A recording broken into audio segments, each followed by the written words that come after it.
आज मैया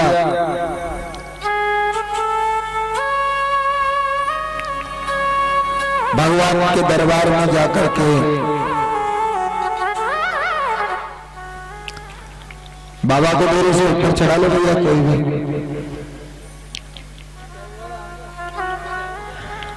आपके ग्रामवासियों से मैं निवेदन करता हूं, हालांकि आप समस्त ग्रामवासियों से मैं तो छोटा हूं, देखो मुझे आप लोगों से कुछ कहने का अधिकार तो नहीं है, लेकिन मैं व्यक्तिगत एक आदमी से भी नहीं बोल रहा।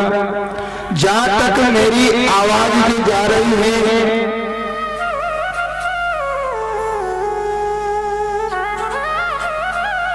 वो सभी लोग सुन रहे हैं कि हम आपके इस ग्राम में आए हैं श्रीमद् भागवत कथा करने के लिए, तो कम से कम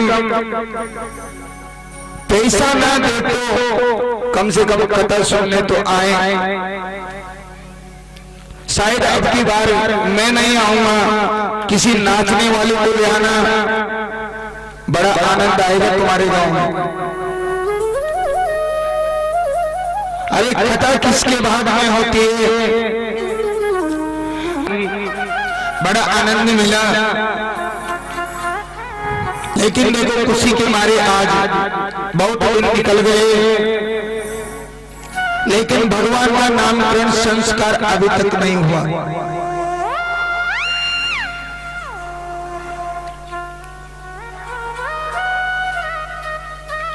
आज नंद बाबा हैं, नंद बाबा कर देने के लिए मथुरा जाते हैं, वार्षिक कर देना पड़ता है इनको।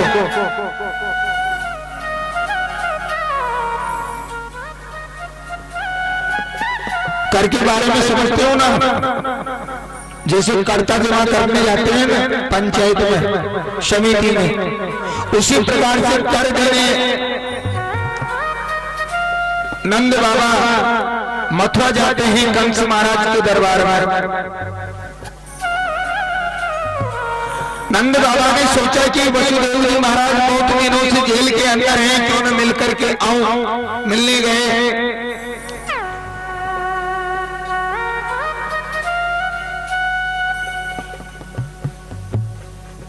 दोनों एक दूसरे से मिले, प्रेम की बातें हुई, आपस में बातें की, कैसा है लाला, कैसा है, क्या करता है, अब तो बड़ा हो गया होगा, अब तो खेलने लग गया होगा, अब तो बोलने लग गया होगा।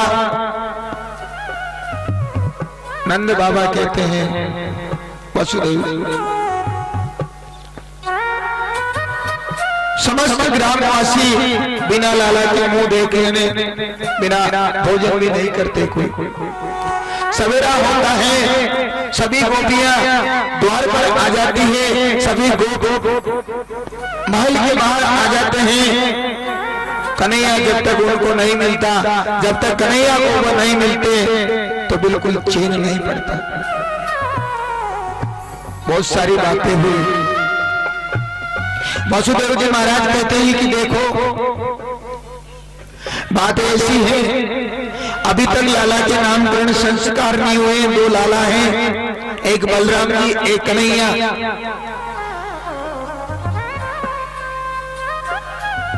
इनका नामकरण संस्कार हो जाए,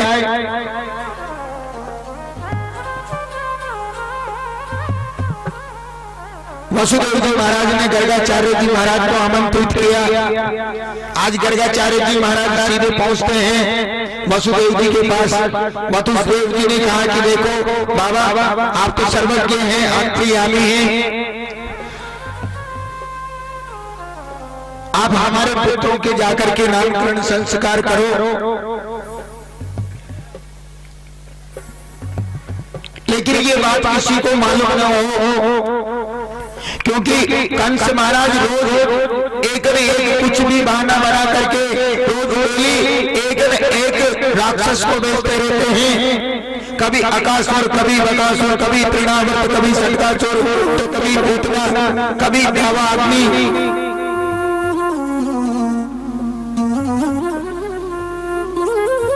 आप जाओ, जाकर के हमारे दो पुत्र हैं, एक माता रोहिणी का एक मैया कौशल्या, मैया यशोदा का, दोनों हमारे पुत्र हैं, दोनों के नाम संस्कार करो। लेकिन किसको पता नहीं होना चाहिए कि मैंने भेजा है। आपके हिसाब से उनसे मिलने। आज गर्गाचार्य जी महाराज हैं, झोले को कंधे पे टाका, वहां से चले सीधे गोकुल पहुंचते हैं। नंद बाबा के दरबार में आए, नंद बाबा से मिले। नंद बाबा ने पूछा कि प्रभु आप कहां विराजते हैं। नंद बाबा ने कहा कि देखो आप हमारे ग्राम में आए हैं, आपका स्वागत है। गर्गाचार्य जी महाराज ने कहा कि देखो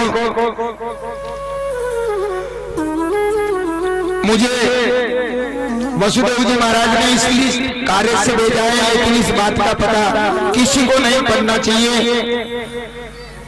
नंद बाबा ने कहा कि ये तो बहुत अच्छी बात है, मैं तो भूल ही गया था कि बच्चों का नामकरण संस्कार अभी तक नहीं हुए। गर्गाचार्य जी महाराज के बारे में सब जानते थे, क्योंकि गर्गाचार्य जी महाराज भूत भविष्य वर्तमान की बताने वाले थे।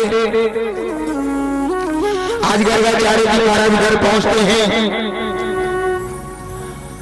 पहले मैयाओं ने स्नान किया, चौका लगाया, ठाकुर जी की पूजा की और पूजा के स्थान पर अपने अपने लालाओं को लेकर के गर्गाचार्य जी महाराज के पास पहुंच जाते हैं।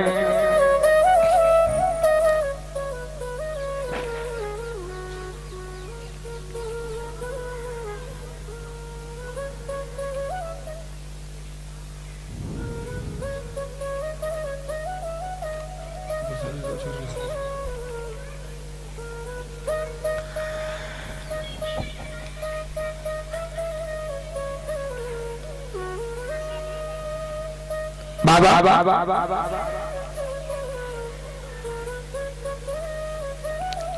आप कहां पर रहते हैं?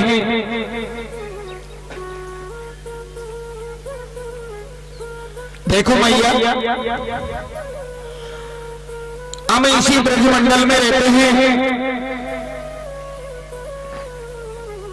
हमने सुना है कि तुम्हारे यहाँ पर जिस लाला ने जन्म लिया है, उस लाला के अभी तक नामकरण संस्कार नहीं हुआ। मैंने सोचा कि मैं चल करके नामकरण संस्कार करूं।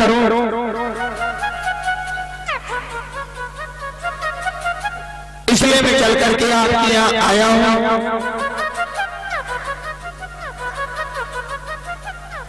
यशोदा मैया के मन में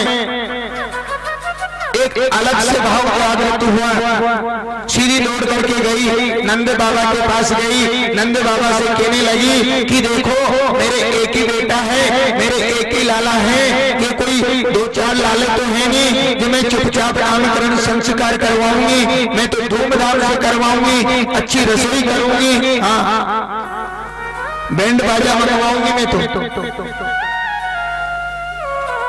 नंद बाबा ने समझाया, देखो यशोदा,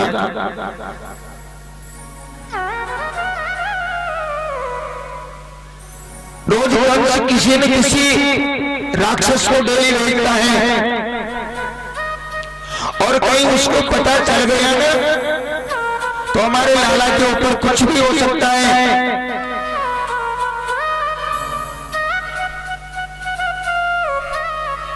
भला तो इसमें है कि किसी को भी मत बताओ और नामकरण संस्कार करवा लो। मैया की बात दिमाग में बैठे, मैया वापस आई, लेकिन दोनों मैयाओं ने मिलकर के उन बच्चों को बदल दिया। माता रोहिणी के पास जो बच्चा था वो महाराज बलराम जी थे।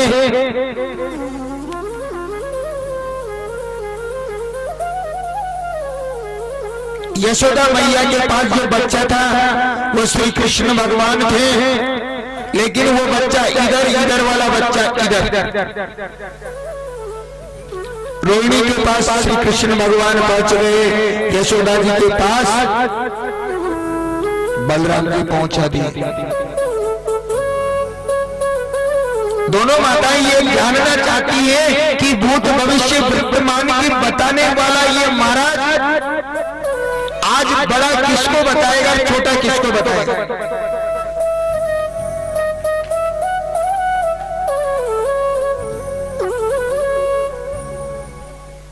धीरे धीरे बातें करते रहे। पहले भगवान की पूजा की, चंदन रोली तिलक प्रसाद,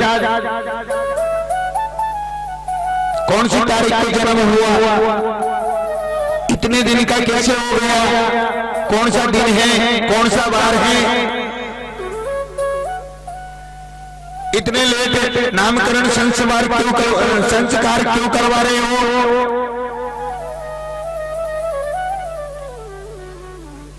फिर महाराज ने आंख बंद की, देवी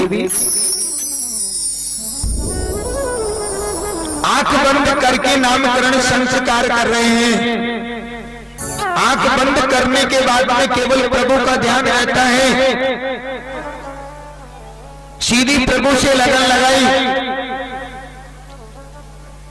तो जो प्रभु है वास्तव में वह प्रभु मैया की गोद में नहीं है, वह दूसरी मैया की गोद में है।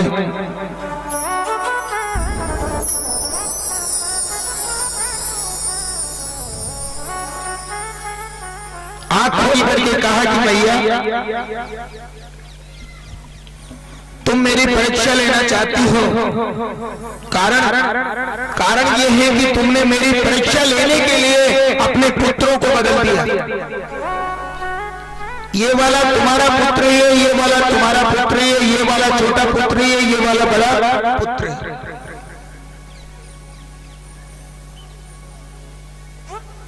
मैया ने सोचा कि ये तो त्रिकाल दृष्टि है, भूत भविष्य वर्तमान की जानने वाला है, तो क्यों ना मैं इससे सब कुछ पूछ लूं।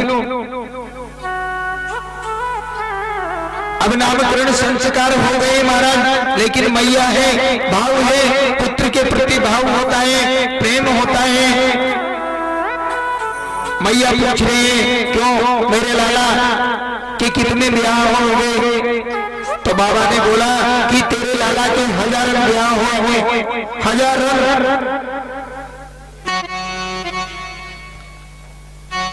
और जिस दिन लाला के ब्याह होंगे ना, उस दिन में एक का आपको वृत्तांत सुनाऊंगा। कथा बहुत है हमारे पास में, मेरे पास बिना भजन के भी 8 घंटे रोज की कथा है, बिना भजन के, बिना भजन के।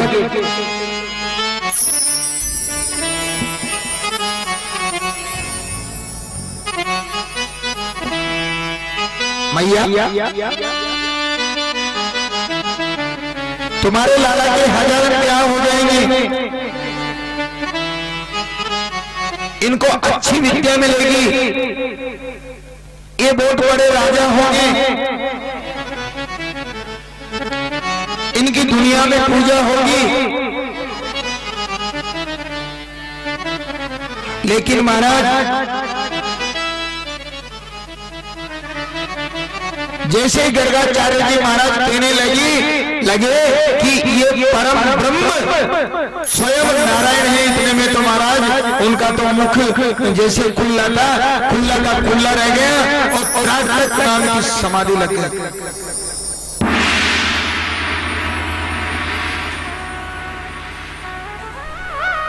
त्राटक नाम की समाधि लग गई। और समाधि भी कैसी लगी, त्राटक नाम की समाधि कैसे बोलते हैं कि त्राटक नाम की समाधि उसको कहते हैं कि न तो जीवित रहता है और न मरता है।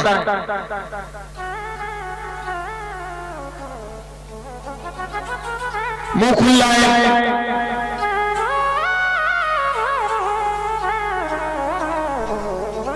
माता ने इशारा किया कि बाबा जी क्या हो गया।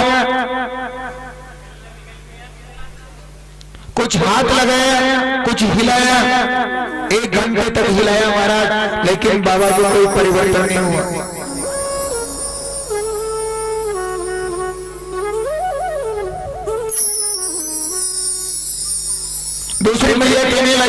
ये कौन सा बूढ़ा जो बाबा है, ये कहां से पकड़ करके लाए हो? अरे मेरे बच्चे के जीवन की खुशी में, मेरे बच्चे के नामकरण संस्कार की खुशी में इस बाबा को तुम पकड़ के लाए हो। ये बाबा बातें जो है ना पधार गए।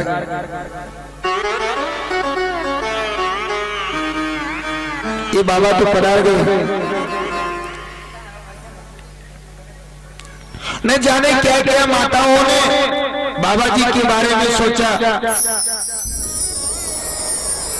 और समाधि क्यों लगी? समाधि इसलिए लगी महाराज कि बाबा ये कहना चाहते थे, आज गर्गाचार्य जी महाराज ये कहना चाहते हैं कि देवी जो तेरी गोदी में जो बालक जो है ये परम पिता परमात्मा है। और जैसे मुख चौड़ा हुआ, जैसे भगवान ने इशारा कर दिया कि मुझे तू परमात्मा मत बता, अगर तू मुझे परमात्मा बता देगा तो ये लोग मुझे ले जा करके एक तस्वीर में जला करके अलमारी में रख देंगे। हाँ, तो मुझे भगवान बताएगा ना तो ये ले जा करके मुझे अलमारी में रख देंगे। अभी मुझे लीला करनी है, दूध मक्खन खाना है, घी मछली खानी है, कुछ लीलाएं करनी है पूरी ब्रज मंडल में। मुझे भगवान मत बता बाबा, तेरे में हाथ जोड़ता हूँ। इतने में प्रत्यक्ष समाधि लगी।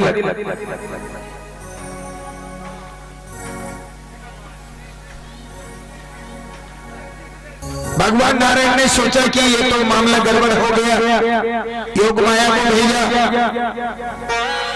बाबा की प्रातः समाधि जो है वो समाधि खुली।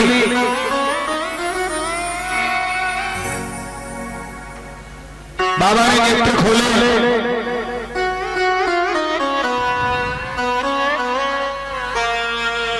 बाबा तुम सही तो हो? बिल्कुल सही है मैया। बोल क्या बात है? हम कहाँ गए थे, कहाँ से आ रहे हैं? हम तो यही थे तुम्हारे पास। अरे बाबा वो बात नहीं है, हमने तो तुम्हारे बारे में नहीं जाने क्या क्या सोच लियो। हाँ,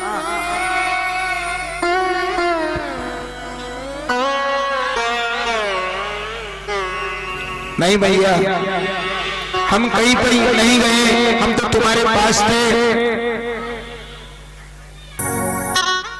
नामकरण संस्कार किए,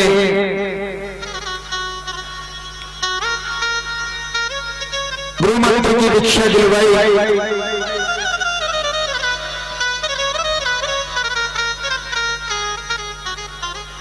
आगे चल करके गर्गाचार्य जी महाराज वहां से उठे। आज नंद बाबा ने बड़े प्रेम से, बड़े भाव से गर्गाचार्य जी महाराज को उनके भवन पर छुड़वाया। धीरे धीरे आगे चल करके आज भगवान बड़े हो जाते हैं। कितनी प्रकार की लीलाएं की भगवान ने। एक दिन भगवान श्री कृष्ण बच्चों के संग खेलने गए थे। तनसुका मनसुका श्री धामा सभी ग्वाल बाल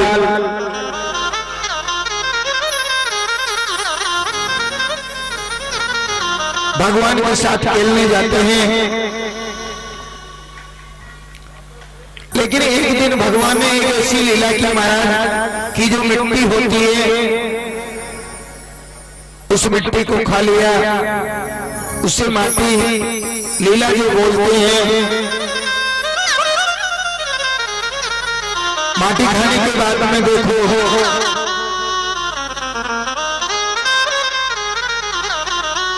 एक ग्वाला चल करके घर पे आता है, आकर के मैया से कहता है कि देखो मैया,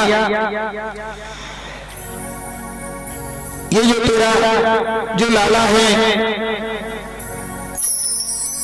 इसने आज माटी खाई है। मधुसूदन उसका नाम है। उस मधुसूदन ने आकर के यशोदा मैया से शिकायत की।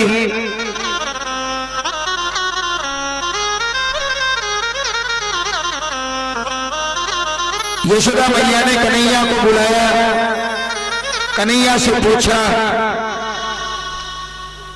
क्यों कन्हैया तेने माटी खाई? ना मैया मैंने माटी बिल्कुल नहीं खाई, बिल्कुल भी नहीं। क्यों? मधुसूदन कहता है ये झूठ बोलता है। मधुसूदन को बुलाया, मधुसूदन ने कहा कि मैया मैं अपनी चुटिया की कसम खा करके कहता हूँ कि तेरे लाला ने माटी खाई है, बिल्कुल सत्य है।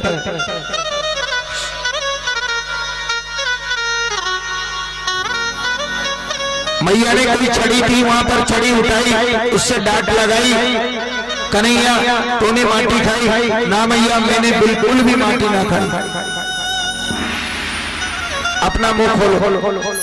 और जिनसे महाराज मुंह खोला ना तो जितने भी ब्रह्मांड है,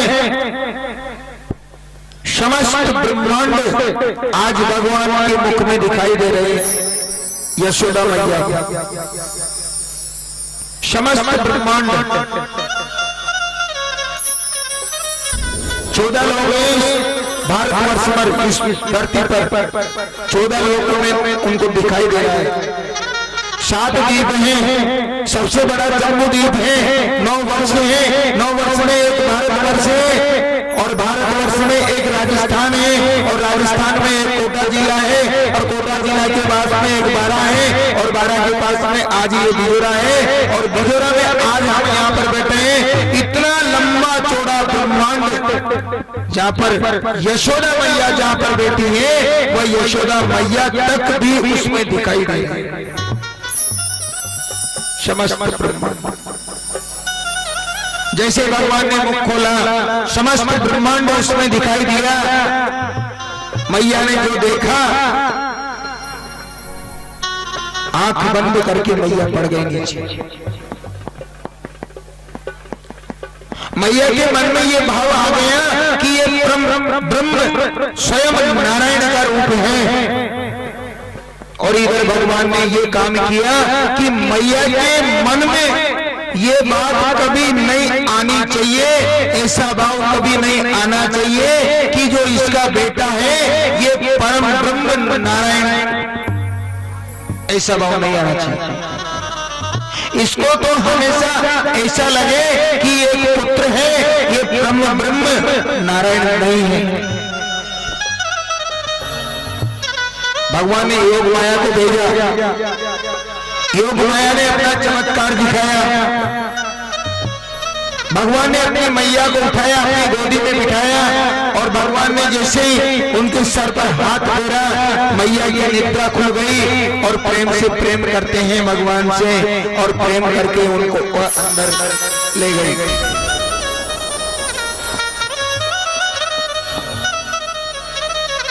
देखो लीला अपरंपार है, आगे की लीला है मातम चोरी लीला है। आज की कथा संपूर्ण लीला में चलेगी गौरनाथ तक।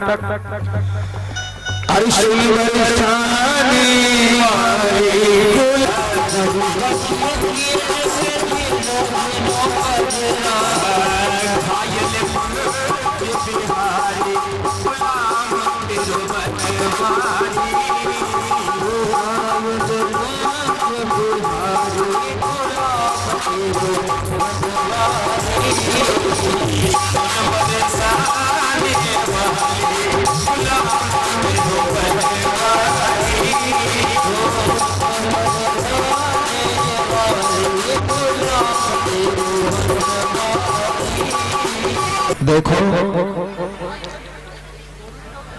मुझे एक प्रसंग याद आ गया।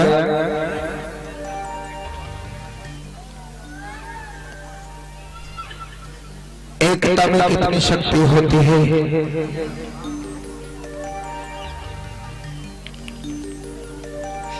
प्रसंग जो है मैंने आज दिन तक कभी बनाया हुआ प्रसंग किसी को नहीं सुनाया। अगर भागवत के अंदर प्रसंग है, रामायण के अंदर प्रसंग है,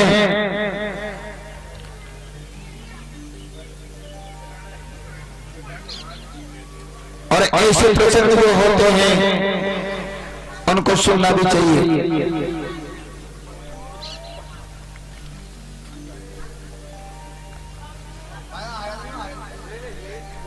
जब भगवान श्री राम के और रावण के बीच में जब युद्ध चला था, तब का प्रसंग है।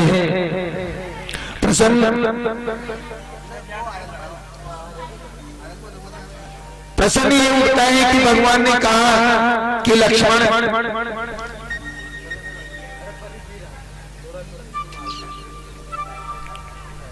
हम तुमसे एक बात कहना चाहते हैं।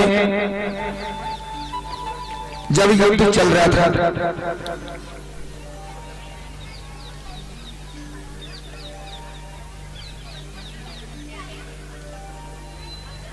तो भगवान श्री राम के भाई हैं लक्ष्मण,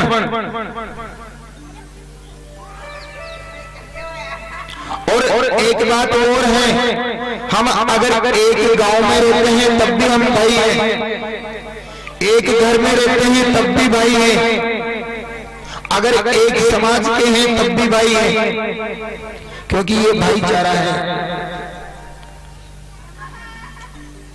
हम बोलते हैं ना, भाई भाई की तरह रहते हैं महाराज, हम तो भाई की तरह रहना चाहिए, कभी एक दूसरे से झगड़ा नहीं करना चाहिए, कभी भाई को नाराज नहीं करना चाहिए। ये भाई को नाराज करने वाली बात है। एकता में कितनी शक्ति होती है। कभी भाई को नाराज मत करो, चाहे अपनी पत्नी को नाराज कर दो, लेकिन भाई को नाराज मत करो। भाई की भाई बात मानना चाहिए, चाहे वो छोटा भाई है, चाहे वो बड़ा भाई क्यों ना हो।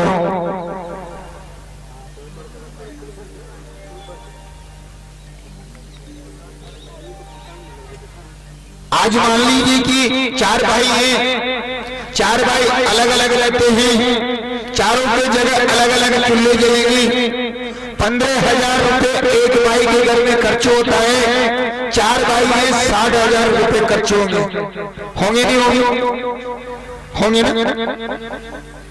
और अगर मान लीजिए एक चूल्हे पर अगर रोटी बना करके खाते हैं तो कितने हजार में काम चलेगा? 30,000। तो 30,000 तो तुम्हारे परिवार में बचे नहीं बचे बच सकते, गलत तो नहीं कह रहा। आज 4 भाई हैं, 4 अलग अलग चूल्हे जला करके भोजन बनाएंगे तो हमारा नमक भी महंगा पड़ जाएगा, आटा भी महंगा पड़ेगा, दाल भी महंगी पड़ेगी, हर चीज महंगी पड़ेगी। एकता में शक्ति है, जोड़ने में शक्ति है, तोड़ने में नहीं। जोड़ना सीखो, भाई को कभी नाराज मत करो। भाई अगर 4 हैं आपस में रहो, एक जगह भोजन बनाओ, एक भोजन बना रही है, दूसरा काम कर ले, तीसरी बहू है मान लो वो खेत का काम कर ले, चौथी बहू है तो गौशाला का काम कर ले। आज मैंने ये काम किया कल दूसरी कर ले, परसों उसने ये किया तो नरसों तीसरी कर ले, नरसों उसने ये किया तो आज हर काम रोज डेली अलग अलग बांट लो। तुम्हारे परिवार के अंदर बहुत बड़ी खुशी आएगी। अलग अलग रहने में तुम्हें कोई फायदा नहीं है, एक साथ रहने में तुम्हें फायदा है। जहाँ 60,000 रुपए में तुम्हारे परिवार का खर्चा चलता है, वहाँ 30,000 में चलेगा, और जो 30,000 रुपए तुम्हारे परिवार में बचता है वो तुम्हारे जीवन में आगे चल करके काम आएंगे नहीं आएंगे। भाई से देर कभी मत करो।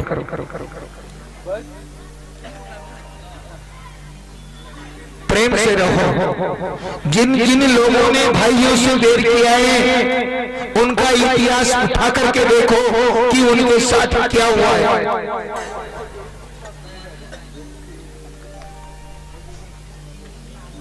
बाली ने सुग्रीव से देर किया, आप जानते हैं क्या हुआ?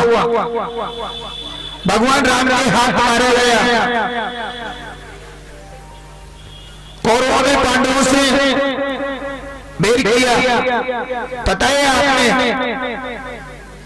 हजारों नर नारी मारे गए, हजारों नारियां विधवा हो गई, हजारों बच्चे यतीम हो गए, अनाथ हो गए बेचारे, जिनका कोई दड़ी डोरी नहीं है। क्या हुआ?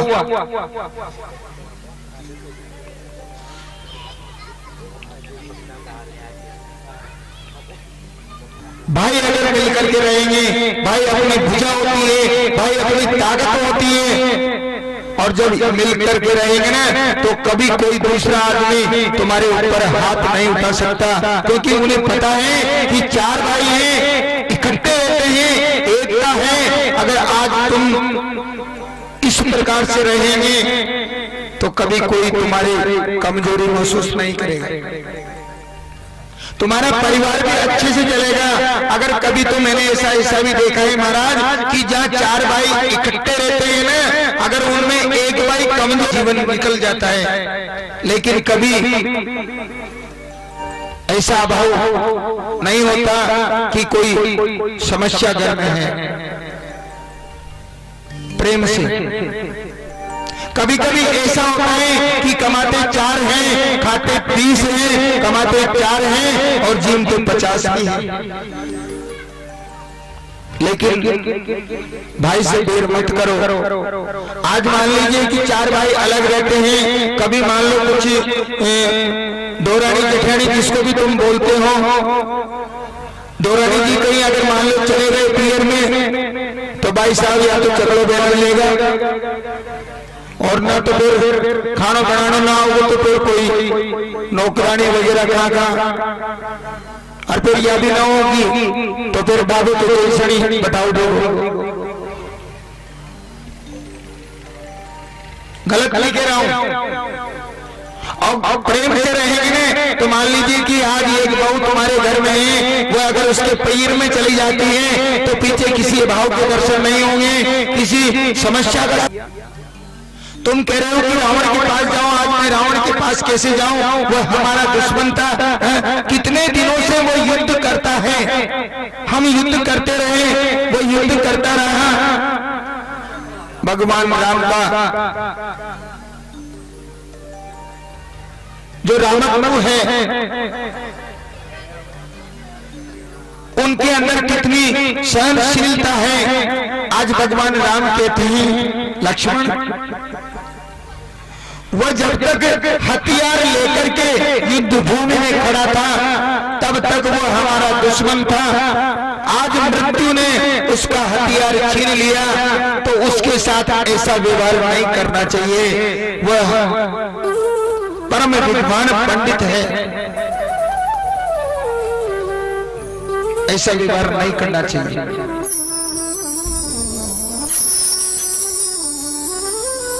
वो हमारा दुश्मन तब था जब वो तलवार लेकर के युद्ध के मैदान में खड़ा था। आज मौत आई है, आज उसने उसका हथियार छीन लिया है।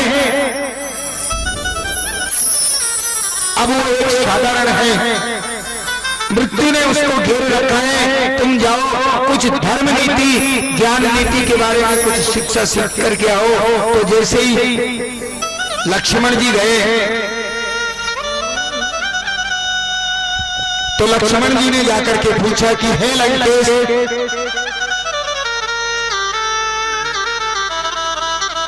मैं केवल एक बात पूछना चाहता हूं तुमसे, उसका केवल उत्तर दे दो। बोलो क्या पूछना चाहते हो?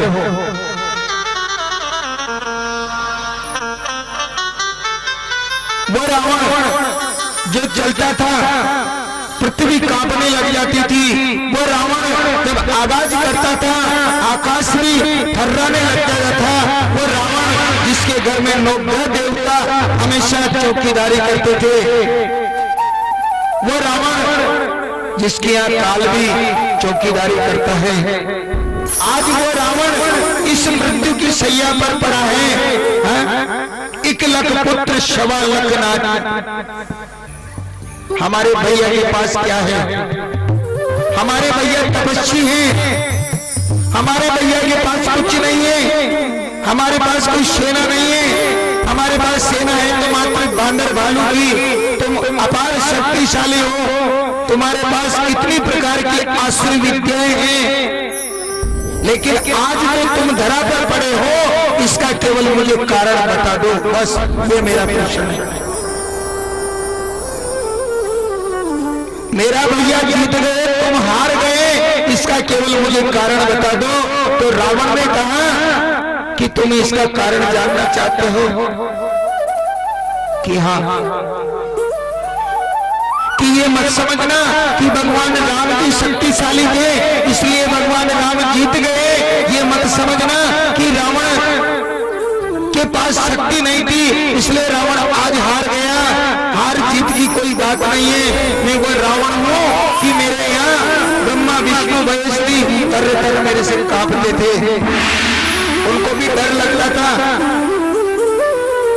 लेकिन तुम एक बात मेरे से पूछना चाहते हो ना कि मेरे भैया क्यों जीते और तुम क्यों हारे, तो केवल इसका एक ही उदाहरण है, एक ही कारण है कि मेरे पास लक्ष्मण जैसा भाई नहीं था और तुम्हारे भैया के पास भविष्य जैसा भाई नहीं था।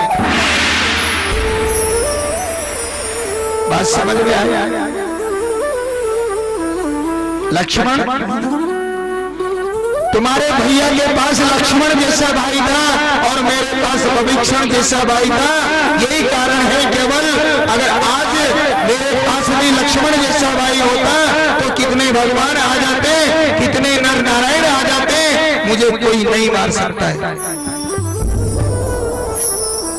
भाई से कभी बैर नहीं करना चाहिए। तुम समस्त ग्रामवासी आपस में भाई हो, ये भी एक हमारा परिवार है, हम सभी एक पिता।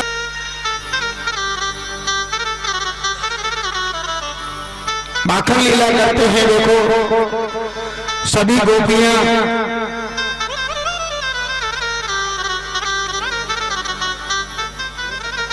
आज भगवान की शिकायत लेकर के मैया यशोदा के दरबार में पहुंचती हैं,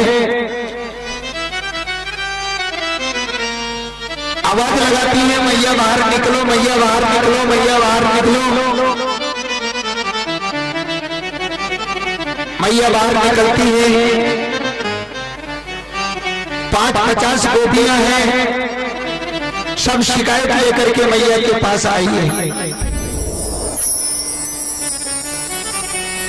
सबकी अलग अलग शिकायत है।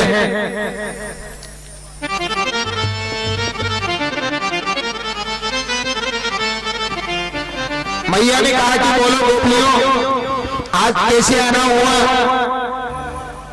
सभी गोपियां शिकायत करती है कि तुम्हारे लाला ने हमारी माखन की मटकी को फोड़ दिया, कोई कहती है हमारा माखन खा लिया, कोई कहती है हमारा माखन चुरा लिया, कोई कहती है तुम्हारा लाला हमें परेशान करता है, कोई कहती है तुम्हारा लाला हमें छेड़ता है।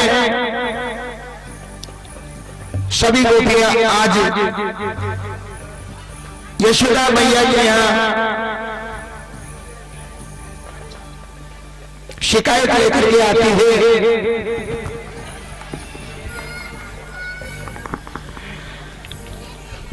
यशोदा मैया ने कहा कि देखो, सबसे पहली बात तो ये है कि मेरा जो लाला है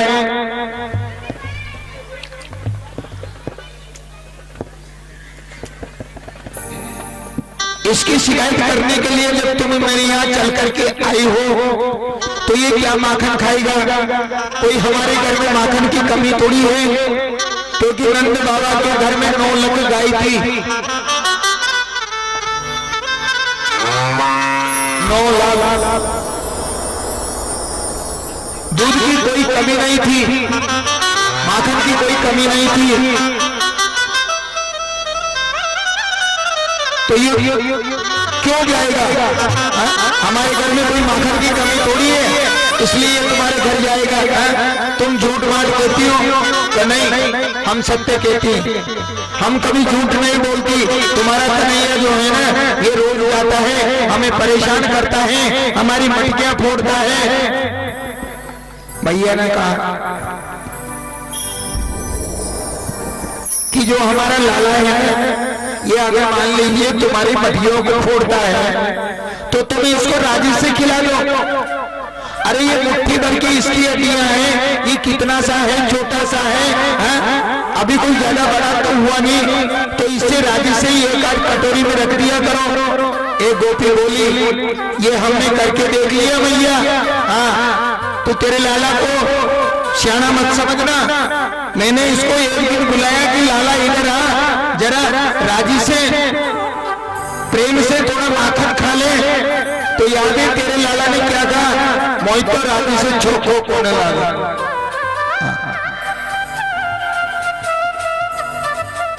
राजी को छोको कोने लगा,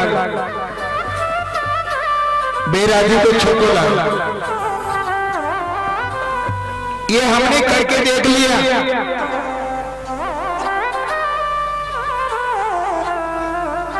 एक गोपी कहती है कि रोज मटियों फोड़ता है ये, तो मटकियों को जब फोड़ता है तो भाई एक काम किया करो कि तुम्हारी जो मटकियां हैं ना, इनको कहीं छुपा करके रख दिया करो अंधेरे में। हाँ, अंधेरे में आपको डर लगे, ये अंधेरे में प्रवेश कभी करता नहीं है। दूसरी गोपी बोली, ये भी हमने करके देख लिया। ये तेरे जो लाला है, ये तेरे लाला, इसके हाथ में जो कंगन है ना, ये रात में चमकते हैं, प्रकाश देते हैं, तो ये करे को कर कर कर कर कर कर करके और प्रकाश करके पहुंच जाते हैं, मटकी को ढूंढ लेते हैं, मटकी को निकाल लेते हैं, मक्खन को खा जाते हैं, मटकी को फोड़ देते हैं। मेरी दई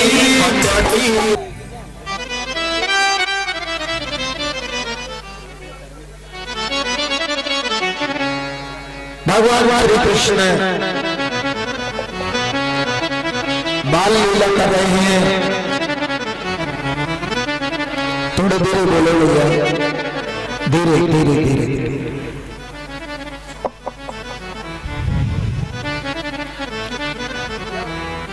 सभी गोपियां आती हैं, हर एक गोपी अलग अलग शिकायत करती है मैया से। मैया कहती है,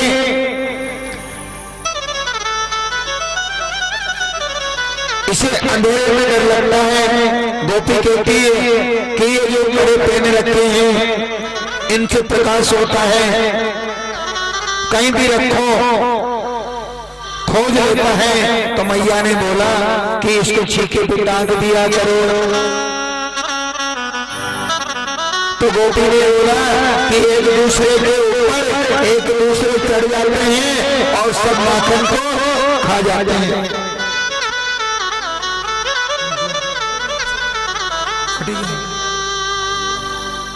सत्यनारायण जी भाई साहब, जहाँ कहीं भी हो,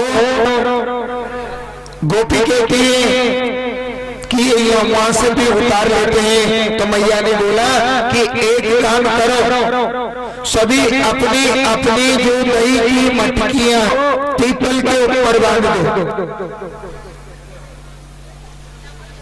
एक गोपी के ये तेरा जो छोरा है ना, उस बांस को खोल लिया, बीच में से ऐसा निशाना लगाया कि ऊपर से वो मटकी फोड़ दी, और वो जो सीधी धार आती गिरी ने, तो एक बूंद भी नीचे नहीं गिरने दिया और पूरे को ही पी गए।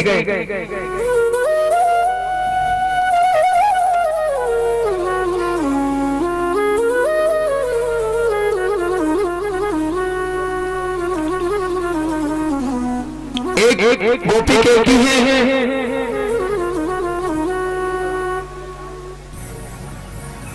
कि जो तेरे लाला है ना, रोज नए नए नाटक करता है,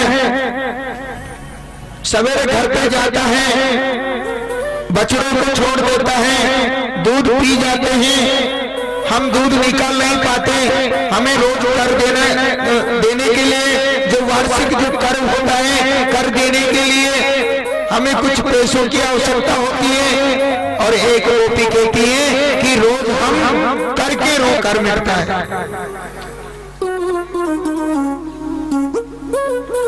यशोदा मैया ने कहा एक 50 वर्ष की गोपी है, पीछे खड़ी है, सभी अपने अपने उलाने बता रही है, लेकिन मैया ने कहा कि तू क्यों नहीं बोलती। गोपी कहती है कि मैया मैं क्या बताऊं, मुझे तो बताने में भी शर्म आती है। नहीं नहीं तू बता, सभी ने अपनी अपनी शिकायत बता दी तो तू भी बता, तेरी कौन सी शिकायत है।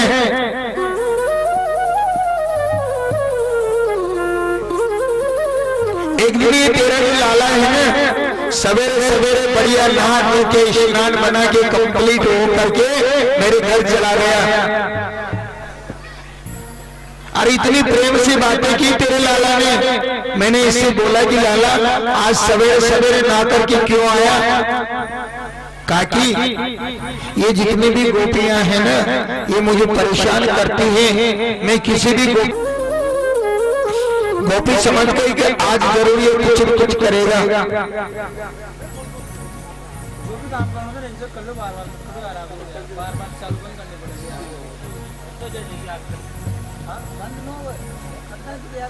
गोपी ने सोचा कि आज कुछ भी कर सकता है।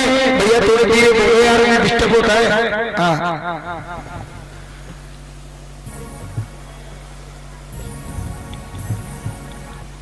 क्योंकि देखो क्या है कि जो रील आती है ना, वो रील अगर निकल जाती है तो दोबारा उस रील को लाने के लिए काफी समय लग जाता है। घर पर आया है, स्नान ध्यान करके जरूर कुछ कोई दाल निकाला है, ये कोई नई लीला करने वाला है। कन्हैया से पूछा कि कन्हैया क्या बात है, मेरे से कोई प्रेम नहीं करता है, केवल तू मेरे से प्रेम करती है, इसलिए काकी मैं तेरे घर पर सवेरे सवेरे नहा करके आया हूं। गोपी कहती है ठीक है कन्हैया तू यहाँ बैठ जा। हाँ बैठ जा, तू यहाँ बैठ जा, मैं अभी आती हूँ। मैंने अभी देख लिया है आज पूर्णिमासी का दिन है, सत्यनारायण भगवान का व्रत है, और व्रत का मतलब जानता है ना तू, एक समय भोजन होता है, भगवान जी की पूजा होती है, तुलसी पत्र चढ़ाया जाता है, प्रसाद का भोग लगाया जाता है, और जब भोग लग जाता है उसके बाद में फिर कुछ खाने को दिया जाता है प्रसाद। तो तुझे मैं प्रसाद दूंगी, तो एक जगह बैठ जा, लेकिन किसी भी प्रकार से तू यहाँ उद्यम मत करना। कन्हैया ने बोला काकी तू क्यों टेंशन लेती है, मैं कुछ भी नहीं करूंगा, बिल्कुल चुपचाप बैठा हूँ, बिल्कुल मौन बैठा हूँ। और जैसे गोपी बाहर निकल करके गई, उसने देखा कि चल करके देखो तो सही इसका सत्यनारायण भगवान का मंदिर कैसा है।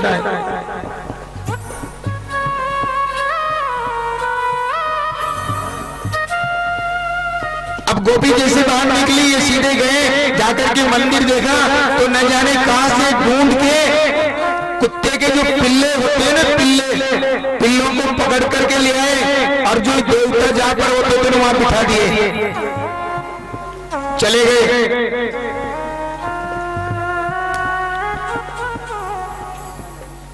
परमानंद दास को ठाकुर लाए पिल्ला घेर, न जाने क्या से पिल्ले ले आए हैं। ये तेरे जो लाला है ना, इसने मेरे ठाकुर जी के मंदिर में पिल्ले रख दिए, कैसे तुझे मैं बताऊं। एक गोपी और खड़ी है पीछे, फिर उससे पूछा अरे बहन तू भी तो बता। अरे बहन यशोदा तुझे क्या बताऊं, ये तेरा जो लाला है ना, ये बहुत बड़ी बड़ी शरारतें करता है। कौन सी शरारत करता है।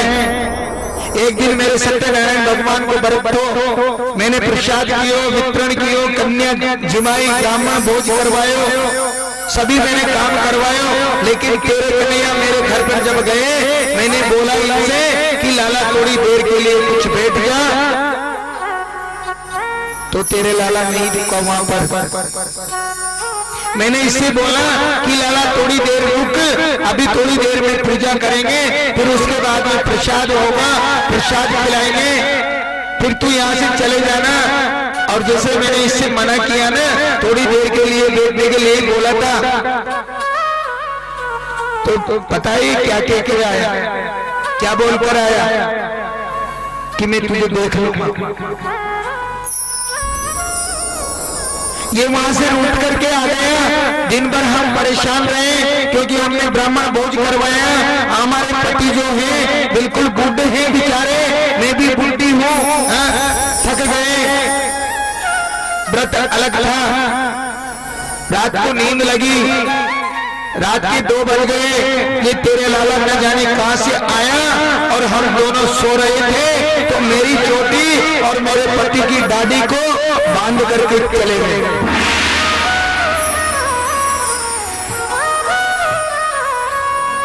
सवेरे जैसे मेरा पति उठा तो आप जानते हैं जब पति उठेगा अगर दाढ़ी से चोटी अगर बन रही हो तो हालत क्या होती है। वो तो कहेंगे मेरी दाढ़ी, ये कहेगी मेरी चोटी, वो कहेंगे मेरी दाढ़ी, वो कहेंगे मेरी चोटी। बहुत सारी लीलाएं की। आगे चल रहे हैं, एक गोपी खड़ी है, श्री कृष्ण भगवान गोपी का दुपट्टा पकड़ते हैं। पहले तो प्रेम से बातें करते हैं, गोपी ये तू कहां जाती है?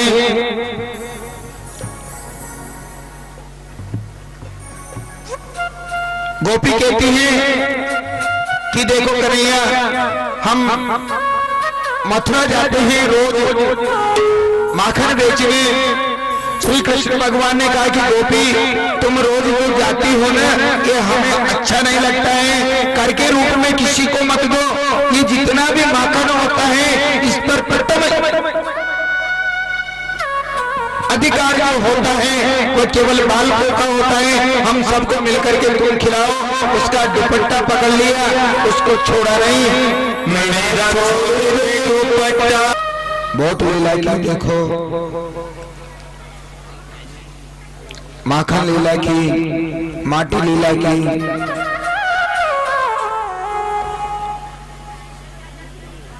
इसका जो आनंद है आज माता यशोदा को मिल रहा है। ये मैया यशोदा ने पूर्व जन्म में भगवान की बहुत सेवा की थी। नंद बाबा पूर्व जन्म में द्रोण नाम के वसु थे, इनकी पत्नी धरा थी।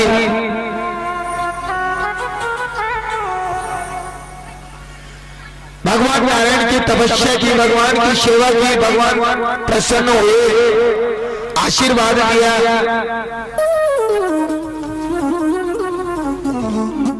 आज स्वयं नारायण पुत्र बन करके मैया यशोदा के यहाँ, मैया यशोदा के भवन में पधारे हैं।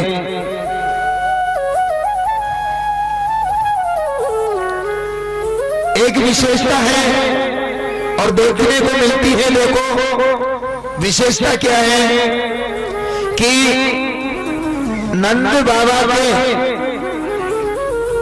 महल के 85 दरवाजे हैं, 85।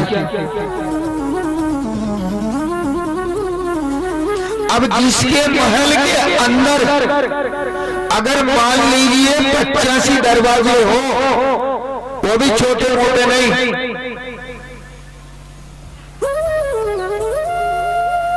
बहुत बड़े, तो उनको खोलने के लिए कितने आदमी चाहिए? किवाड़ इतने बड़े रहते हैं कि आज के इंसान से तो 10 इंसानों से भी वो मिलकर के किवाड़ ना लगे। तो कितने नौकर होंगे? और जब इतना बड़ा मान लीजिए भवन है तो उनमें झाड़ू लगाने वाले कितने प्राणी होंगे? 9 लाख गाय नंद बाबा के घर है। 9 लाख गाय को चराने के लिए कितने ग्वार चाहिए? दूध निकालने के लिए कितने आदमी चाहिए? झाड़ू बुहारा जो भी करने के लिए, लेकिन सबके लिए नहीं। आज स्वयं माता मैया यशोदा दूध स्वयं निकाल करके लाती है, स्वयं उसको जमाती है और स्वयं क्या नाम से उसकी जमाने के बाद में उसमें से मलाई निकालती है, मक्खन बनाती है। ये सब किसके लिए? अपने पुत्र के लिए। वो पुत्र की सेवा इतनी करती है कि मेरे पुत्र के लिए मैं स्वयं जाऊं।